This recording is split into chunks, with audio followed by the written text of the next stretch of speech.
les amis, aujourd'hui je suis très contente de vous retrouver dans une nouvelle vidéo. Alors aujourd'hui on va partir et bien nulle part.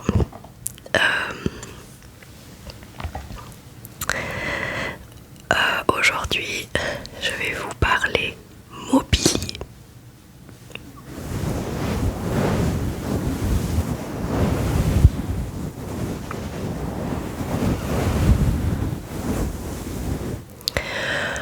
On va parler de mobilier d'écolier, du bureau ovale à la Maison Blanche. Et on verra pour la suite. Alors, commençons. Quelle est l'histoire du mobilier d'écolier? Le mobilier scolaire est véritablement un témoin silencieux de la succession des époques. Il répond à l'évolution de l'enseignement,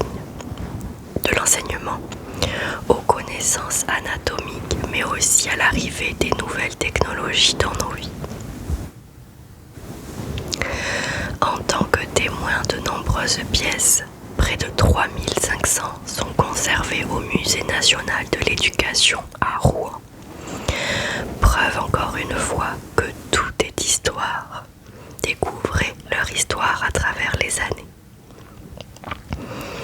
L'histoire de l'école gratuite pour tous. Si l'enseignement existe depuis l'Antiquité, il en va autrement pour l'école, qui est bien plus récente. Il y a eu Charlemagne, bien sûr, qui en a posé les bases, puis l'Église qui a eu en charge l'instruction des enfants pendant de longs siècles. Mais l'école, telle qu'on la connaît, est née au XIXe siècle. Même si des hommes politiques comme Victor Duruy ont initié l'idée d'une école primaire obligatoire, c'est Jules Ferry qui, dans la mémoire collective, est considéré comme le père de l'école républicaine. Ministre de l'Instruction, il fait voter entre 1879 et 1882 plusieurs lois sur l'obligation, la gratuité et la laïcité scolaire. L'école pour tous, dans la lignée des idées de la Révolution puis de la Commune, Jules Ferry instaure l'école primaire gratuite pour éduquer tous les enfants de 6 à 13 ans. L'objectif de Jules Ferry est alors bien d'arracher les enfants à l'ignorance et à l'emprise de l'Église. Et puis, pour les républicains, le progrès social naît de la généralisation de l'enseignement. Il est désormais interdit d'enseigner la religion à l'école publique sur les heures de classe. La loi de Goblet de 1886 vient parachever cet ensemble en confiant à un personnel laïque la charge d'enseigner. Ce que l'on appelle les hussards noirs de la République, les instituteurs républicains, prennent en charge l'apprentissage basé sur la lecture, l'écriture, les mathématiques, l'histoire et la citoyenneté républicaine. Les signes religieux disparaissent des salles de classe au profit des attributs républicains. Et puis vient le mobilier. Depuis 1873, l'entreprise Ullmann fabrique des tableaux noirs pour les écoles.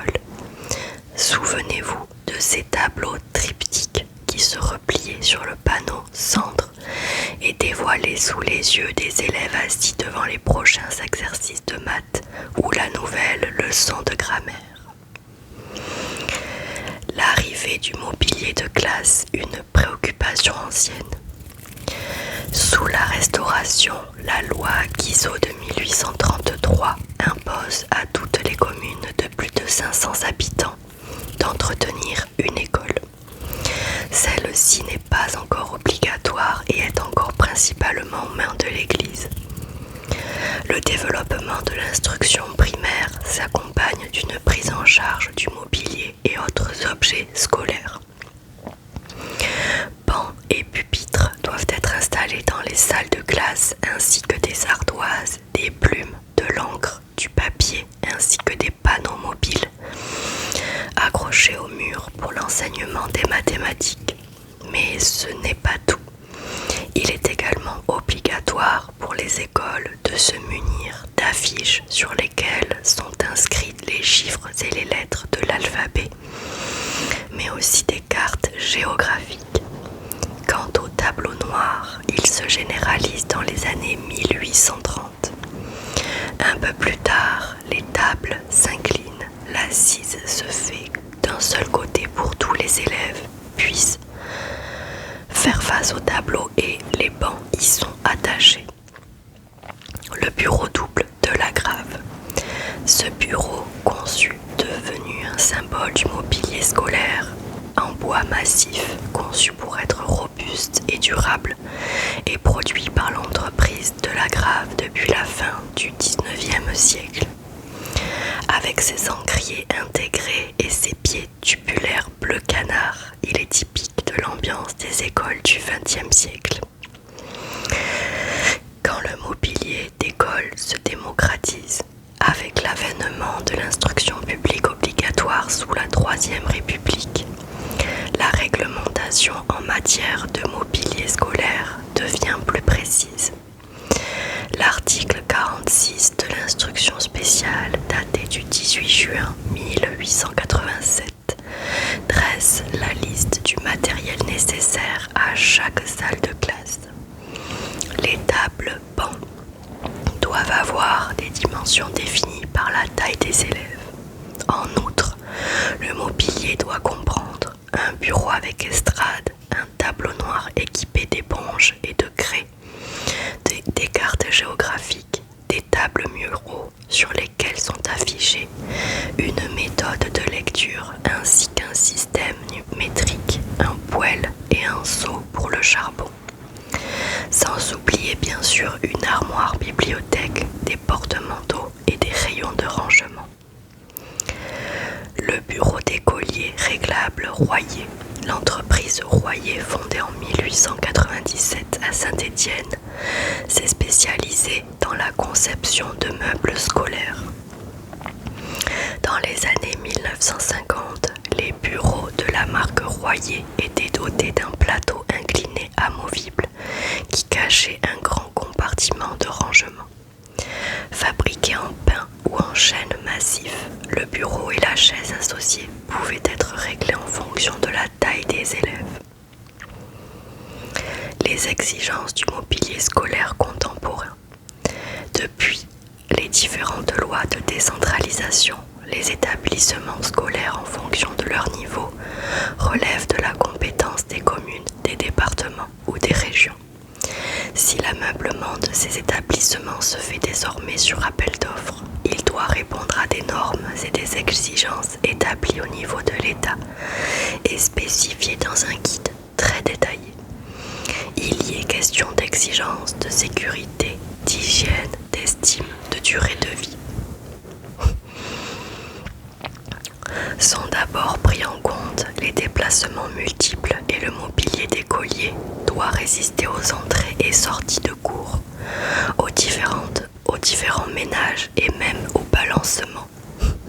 Qui ne s'est pas déjà balancé sur sa chaise?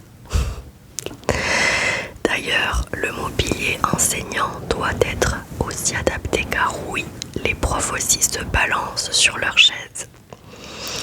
En ce qui concerne les tables et chaises, elles doivent faciliter la prise d'informations et offrir des contacts et des appuis confortables. L'écriture doit être possible sur une surface qui ne glisse pas et convenir au papier, aux livres, mais aussi aux ordinateurs. Assis sur la chaise, l'élève doit pouvoir, sans effort physique, écrire lire un livre, le tableau, mais aussi les panneaux muraux. Il s'agit aussi de s'adapter à la taille des élèves. Ainsi, il faut pouvoir adapter le matériel rapidement et sans bruit. L'assise ne doit être ni trop dure ni trop souple, et l'avant de l'assise doit être incliné pour permettre de s'asseoir de plusieurs façons et de multiplier les appuis pour diminuer les maux de dos. Pour finir, le mobilier doit être solide, stable, il doit résister au feu et ne pas comporter d'angles coupants. Le mobilier scolaire est véritablement un témoin silencieux de la succession des époques. Il répond à l'évolution de l'enseignement, aux connaissances anatomiques, mais aussi à l'arrivée des nouvelles technologies dans nos vies. En tant que témoin de nombreuses pièces, près de 3500 sont conservées au Musée national de l'éducation à Rouen. Preuve encore une fois que tout est histoire.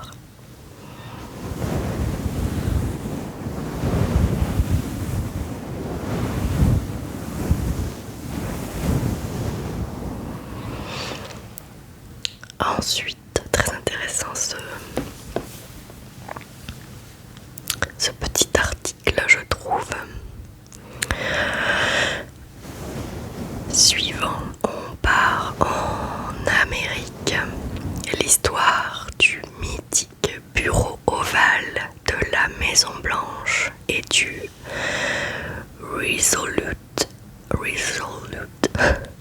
Resolute Desk.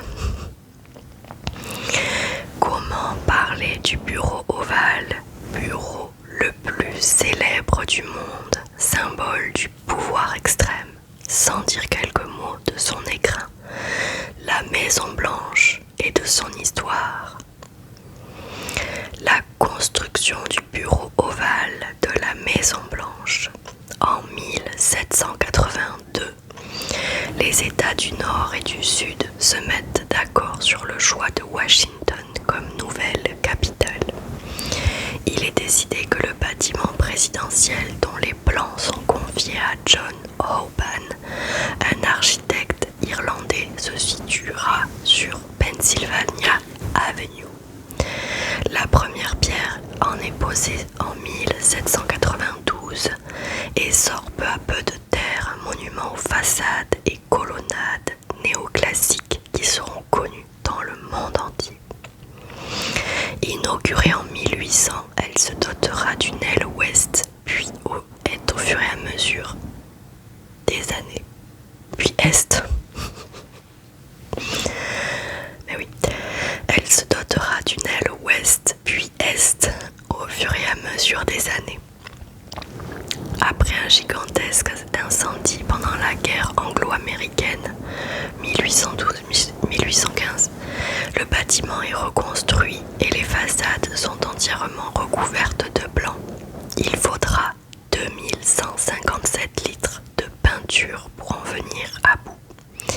Le nom de Maison Blanche sera officialisé par le président Roosevelt en 1901. Le bureau présidentiel, tout un symbole. Centre nerveux de la Maison Blanche, il est désormais situé dans l'aile ouest et ses 3 fenêtres donnent sur la roseraie. C'est face au bureau du président qui tourne le dos au parc que se déroulent les réunions les plus importantes. Et c'est dans cette pièce qu'il prend les décisions capitales. Il peut aussi choisir de s'installer sur les 2 canapés qui se font face. 4 portes, dont 2 sont dissimulées dans le mur, permettent d'accéder au lieu. Une décoration renouvelée à chaque président. Chaque président élu y passe au moins 4 ans et il est d'usage qu'à son arrivée, il choisisse une nouvelle décoration. Ainsi, Donald Trump avait fait remplacer les rideaux rouges par un tissu doré et choisi un tapis beige. Lorsque Joe Biden est élu, il le fait changer pour un tapis bleu roi, bien plus proche de la couleur du drapeau américain. Barack Obama, lui, avait choisi un tapis sur lequel figuraient plusieurs citations, pas mal ça, dont lune de Martin Luther King. Ce qui est permanent en revanche, ce sont les sceaux qui ornent différents endroits de la pièce. Au centre du tapis, au plafond, sur le drapeau près de la fenêtre et sur le bureau. Il s'agit d'un aigle tenant dans ses serres une branche d'olivier comme symbole de paix et des flèches qui figurent la puissance militaire. À son arrivée, Joe Biden a également retiré la statuette de bronze que Donald Trump avait placée sur la console derrière le bureau et l'a remplacée par des photos de famille.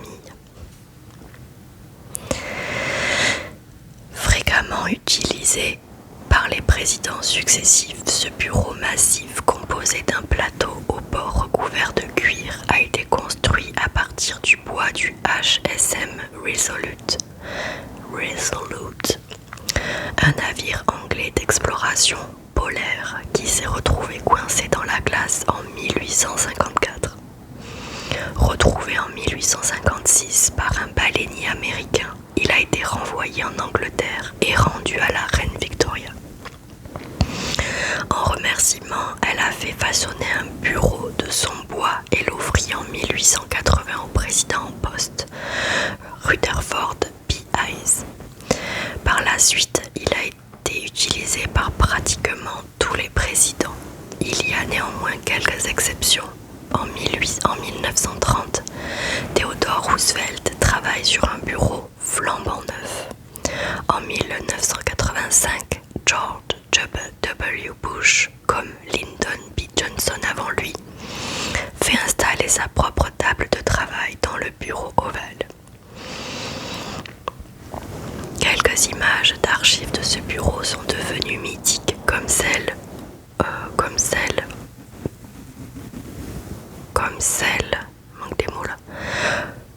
qu'on peut apercevoir. Comme celle où l'on peut apercevoir John Jr. en train de jouer sur le plateau pendant que son père, le président Kennedy, travaille.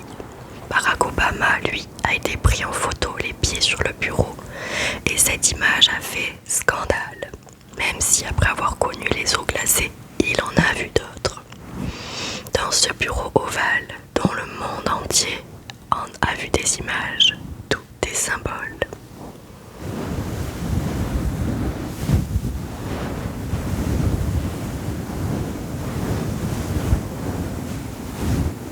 Fascinant, j'adore ce genre d'informations. Je trouve ça incroyable.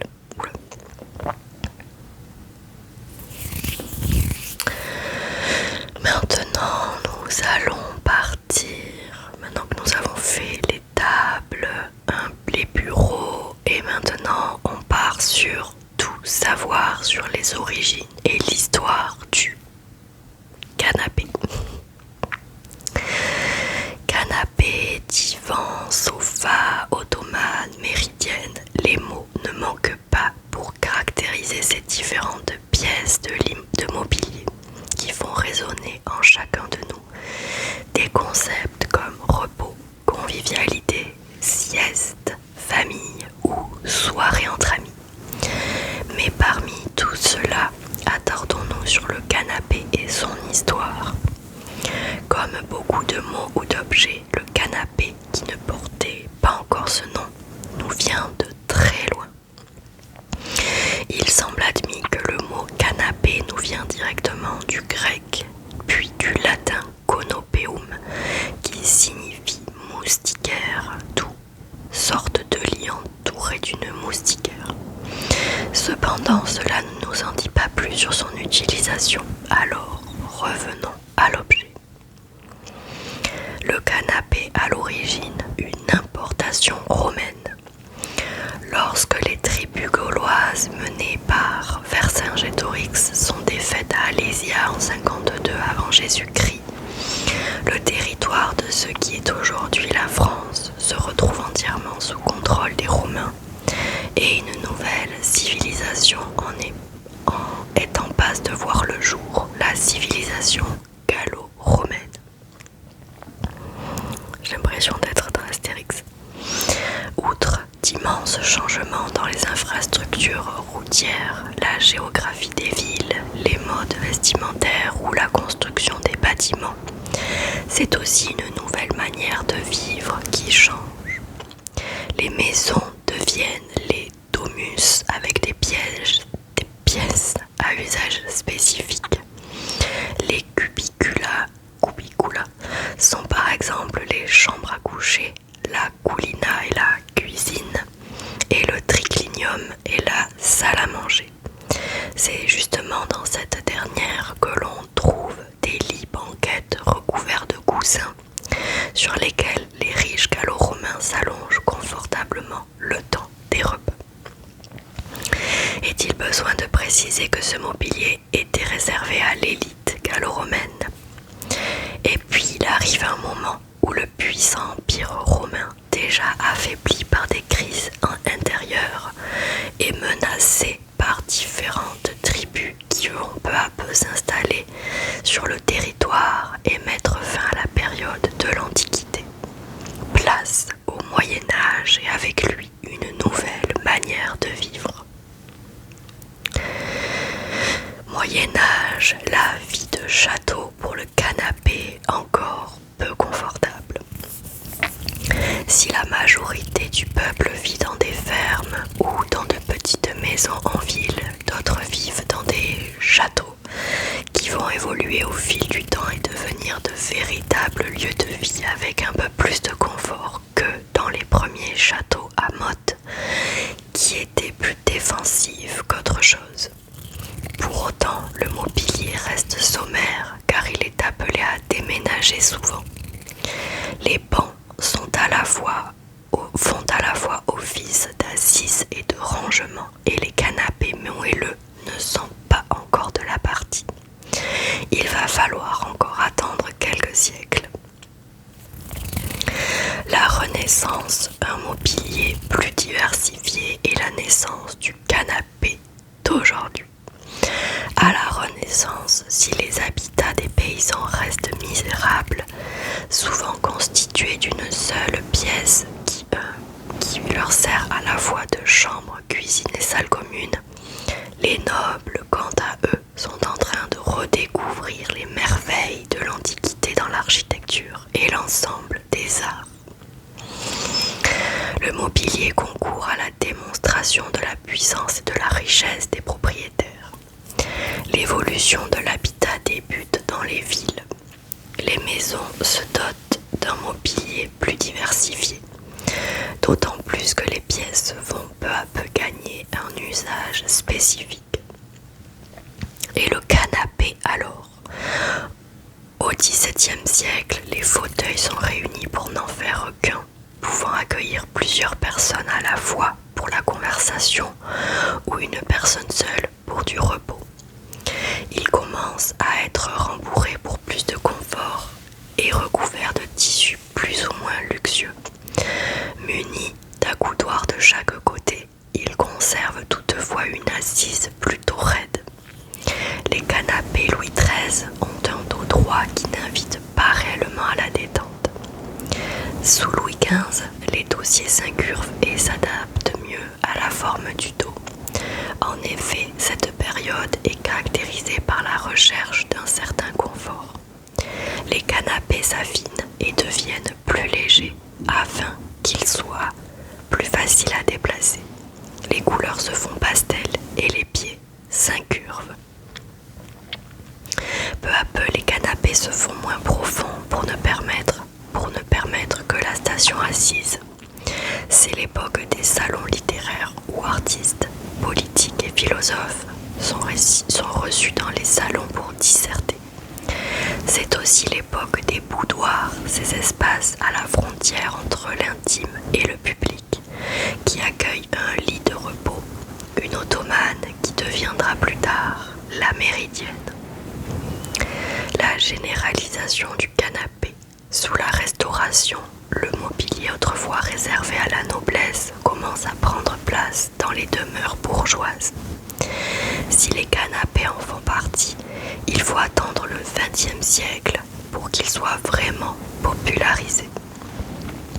Les artisans imaginent des formes nouvelles pouvant être fabriquées en série, donc accessibles à des foyers modestes. Bien sûr, les décorations suivront les styles successifs comme les motifs floraux et ondulants de l'art déco par exemple. Au début du XXe siècle, Albert Ducrot, diplômé de l'école des arts et métiers de Chalon-sur-Saône est réputé pour être l'inventeur du canapé convertible. La banquette merveille, complètement automatisée, de quoi séduire un large public. Le canapé aujourd'hui, un objet devenu design, comme de nombreux objets ou meubles devenus des essentiels dans les intérieurs. Le canapé est l'objet, au fil du temps, de l'attention de designers célèbres.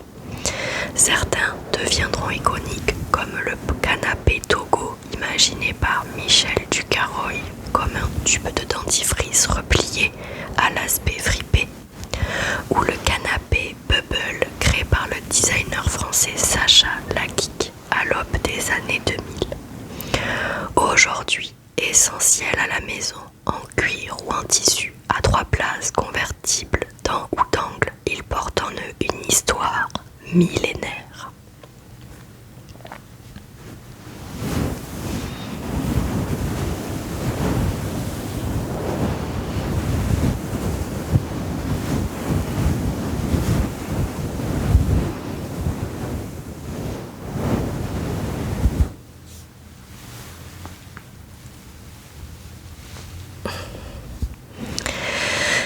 Et pour terminer cette vidéo,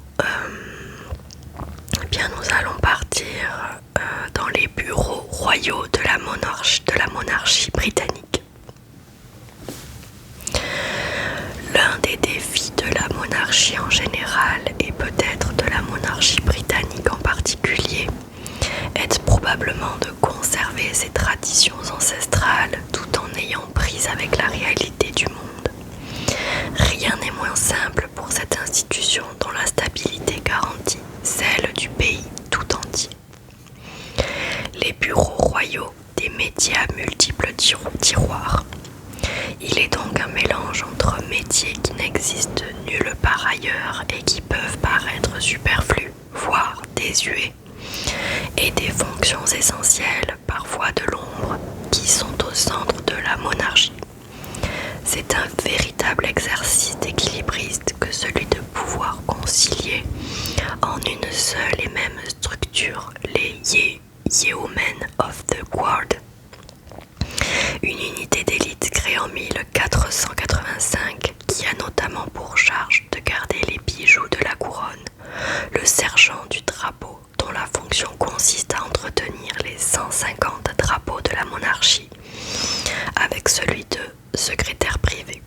Car, voyez-vous, celui-ci est à la fois le gardien de la célèbre et historique boîte rouge donnée quotidiennement au monarque et qui contient toutes les dernières nouvelles de son royaume, en même qu'un spin doctor à l'allure tout à fait contemporaine, maniant à la perfection un humour tout à fait britannique, en même temps que les éléments de langage d'un communicant parfaitement rodé. Mais qui sont ces secrétaires privés? Bureaux royaux, secrétaires privés, éminences grises, spin doctors, les noms ne manquent pas pour désigner ceux qui au fil de l'histoire ont occupé et occupent encore ce poste essentiel, toujours un pas derrière les membres de la famille royale, mais toujours aussi sur la photo. Intermédiaire incontournable pour accéder au monarque d'Angleterre. Le premier à avoir occupé ce poste, Sir Herbert Taylor, s'est attelé à la tâche à partir de 1805 au service du roi George III qui, devenu aveugle, eut besoin d'une personne de confiance à ses côtés. Bien qu'il le payât sur ses deniers personnels, l'affaire fit grand bruit et déplut à beaucoup dans le monde politique. Lorsque son fils ses successeurs, George IV monta sur le trône en 1811, il souhaita reconduire Sir Herbert Taylor dans ses fonctions, mais voulut le faire payer par le trésor. L'opposition fut farouche et vint à bout de la volonté du nouveau roi qui plia devant la volonté du Parlement. Mais contrairement aux apparences, il s'agissait bien plus que d'une simple question d'argent. La Chambre des communes avait en effet bien compris que le secrétaire privé du monarque, par définition très proche de lui, serait vite au cœur des affaires sensibles, sans aucun compte à rendre à personne, survivant au ministre et formant petit à petit un contre-pouvoir et une tradition dangereuse. Peut-être est-ce pour cette raison que le rôle de secrétaire privé ne fut officiellement reconnu au sein de la maison royale qu'en 1867. Quel est le rôle du secrétaire privé? Le secrétaire privé du roi est avant tout l'intermédiaire entre le monarque et le reste du monde, d'où son pouvoir considérable. En premier lieu, il fait lien entre la monarchie et le gouvernement de Sa Majesté, ainsi qu'avec les autres États du Commonwealth. C'est ainsi que tous les matins, la reine Elisabeth II, puis aujourd'hui le roi Charles III, découvre les nouvelles du royaume bien rangées dans la célèbre boîte rouge que l'on peut voir sur de nombreuses photographies. Je n'avais pas du tout. C'est encore le secrétaire particulier qui gère l'agenda et les déplacements du souverain. Enfin, ce n'est pas la moindre des fonctions, ce n'est pas la moindre de ses fonctions. Le secrétaire particulier conseille le roi sur des questions constitutionnelles, politiques ou gouvernementales. Il est donc son conseiller le plus proche et à ce titre, il a le pouvoir d'influencer largement le cours de la monarchie. C'est lui qui accueille également les personnalités qui rendent visite au roi. Les actions légendaires à la manœuvre pour une abdication royale. Alors que le roi Édouard VIII succède à son père en 1936, son secrétaire privé Alain Lasselle estime que le jeune monarque n'a en rien les épaules, ni le style discret que se doit d'avoir un monarque. Alors, quand il tombe amoureux de l'américaine Wallis Simpson, doublement divorcée, l'officier prend la tête de la délégation qui demande l'abdication du roi. Alain Lasselle servira ensuite George VI, le père de la future Élisabeth, avec lequel il partage la même idée de la monarchie proche du peuple qui respecte en même temps les traditions ancestrales. On peut dire que l'action d'Alain Lasselle a changé le cours de l'histoire. À l'origine d'un royal saut en parachute, parmi tous ceux qui ont occupé ce poste au fil des années, il en est un dont on retiendra l'influence sur un événement qui a marqué les esprits. En 2012, alors que Londres accueillait les Jeux Olympiques, Sir Edward Young, secrétaire privé de la reine Elisabeth, pendant 18 ans, a poussé la souveraine à participer à un saut fictif en parachute pour la cérémonie d'ouverture des Jeux. En vidéo, on a vu Daniel Craig, l'un des plus fameux interprètes de James Bond, arriver à Buckingham Palace pour emmener la reine en hélicoptère et faire comme si tous deux sautaient en parachute au-dessus du stade olympique. La foule en délire a vu arriver la reine dans les gradins, heureuse d'avoir joué ce tour à ses concitoyens. Faudra que je regarde la vidéo. Le secrétaire privé de Charles III. Lorsque Charles III monte sur le trône au décès de sa mère, il prend la décision d'écarter Sir Edward Young et de le remplacer par son propre bras droit, Sir Clive Alderton. C'est d'ailleurs l'un de ses anciens secrétaires privés qui avait encouragé le prince Charles à se marier avec la duchesse de Cornouailles, alors que sa cote de popularité était au plus bas après son divorce avec Diana. Secrétaire privé du prince Charles et de son épouse depuis 2006, il a donc suivi le couple quand il a accédé au trône.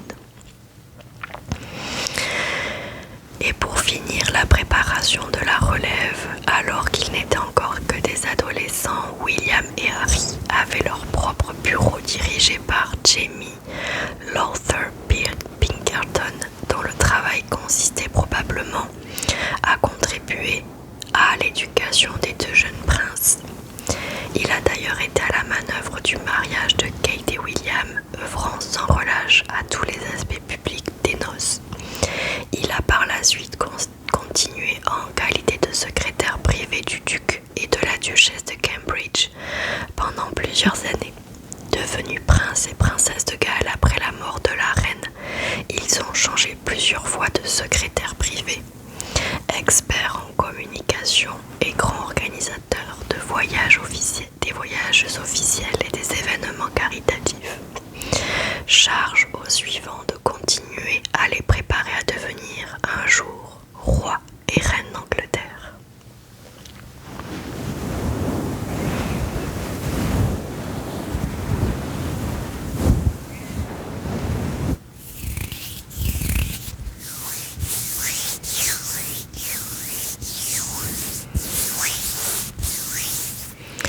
Voilà les amis, c'est tout pour moi.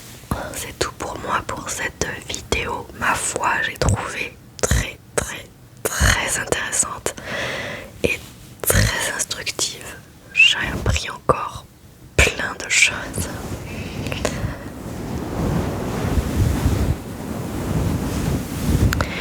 Je vous fais les amis de très gros bisous. On se retrouve très bientôt dans une prochaine vidéo ASMR évidemment. Et prenez bien soin de vous, buvez de l'eau, mettez de la crème solaire. Portez-vous bien, soyez heureux, je vous souhaite tout le bonheur du monde et je vous dis à très vite. Bisous les amis.